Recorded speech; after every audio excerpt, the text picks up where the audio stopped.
quando eu sentei no púlpito, depois de pregar, Deus falou comigo dizendo: isso será o que eu farei através da sua vida na Venezuela. Eu irei salvar, eu irei batizar com o Espírito Santo e eu irei curar os enfermos naquele lugar. Aquela palavra caiu no meu coração, mas como todo bom crente, a gente fica com o coração ainda temeroso de como Deus vai fazer. Você imagina que Deus vai fazer, sabe que Deus vai fazer, mas há um temor de como aquilo vai acontecer. E Deus então me permitiu entrar na Venezuela. Eu cheguei à cidade de Barquisimeto no dia 8 de março, dia da mulher, 8 de março do ano de 2007. 2007, estávamos ali na Venezuela, para a glória de Jesus. E eu fiz uma oração ao Senhor, porque havia tentado aprender nesses 3 dias de viagem, 48 horas, na verdade, de viagem, da fronteira até Barquisimeto. Havia tentado entender algo do espanhol, havia tentado assistir jornal, mas quando eu assisti o jornal, o espanhol que eu já não sabia ficou ainda pior, uma vez que eles falam muito rápido e a gente não consegue entender muita coisa no começo. Eu fiz uma oração ao Senhor naquele momento, e esse é o testemunho mais forte que eu vivi no meu início de carreira missionária.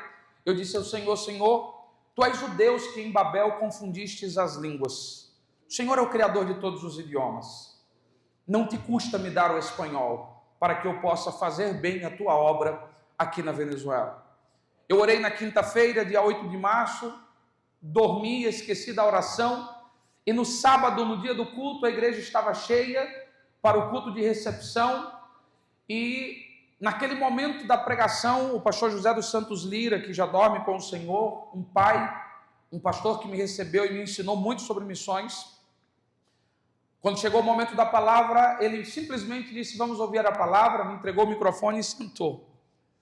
E naquele momento eu me angustiei, porque havia combinado com ele que ele faria a tradução da pregação do português para o espanhol. E eu virei para ele no púlpito, ainda sem saudar a igreja, e disse: pastor, o senhor precisa me traduzir. E ele disse para mim: pregue. E eu disse: pastor, o senhor sabe que eu não falo nada de espanhol, eu não consigo me comunicar, por favor, o senhor precisa me traduzir.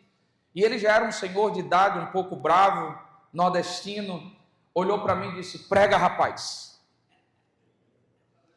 E naquele momento que ele me deu a bronca e eu vi que ele não viria para o púlpito para me traduzir para o espanhol, eu virei para a igreja, abri a Bíblia no livro de Ruth, no capítulo 1, no versículo 1, saudei a igreja com a paz do Senhor, porque havia escutado durante todo o culto as saudações, li o versículo que havia reservado, porque havia passado as últimas 24 horas lendo aquele texto para não errar na leitura, e quando eu acabei a leitura do texto, o Senhor Jesus me batizou com o Espírito Santo uma segunda vez, e eu preguei por 56 minutos em espanhol, para a glória do nome de Jesus.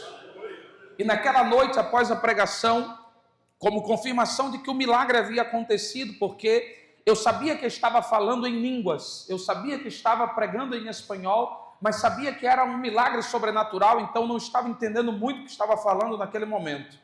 26 pessoas se converteram a Jesus naquele culto, entregaram suas vidas a Jesus como sinal de que entenderam a palavra do Senhor. Desde aquele dia, o Senhor me deu falar em espanhol, pregar em espanhol, escrever em espanhol e ensinar em espanhol até o dia de hoje. E esse testemunho eu faço questão de contar aos irmãos, para que os irmãos saibam quem é o dono da missão, quem é o Senhor da missão.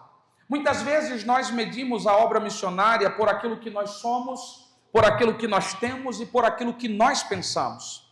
Nós limitamos a obra missionária ao nosso tempo, à nossa idade, às nossas condições, quando na verdade o Senhor da obra missionária é o Deus a quem nós servimos.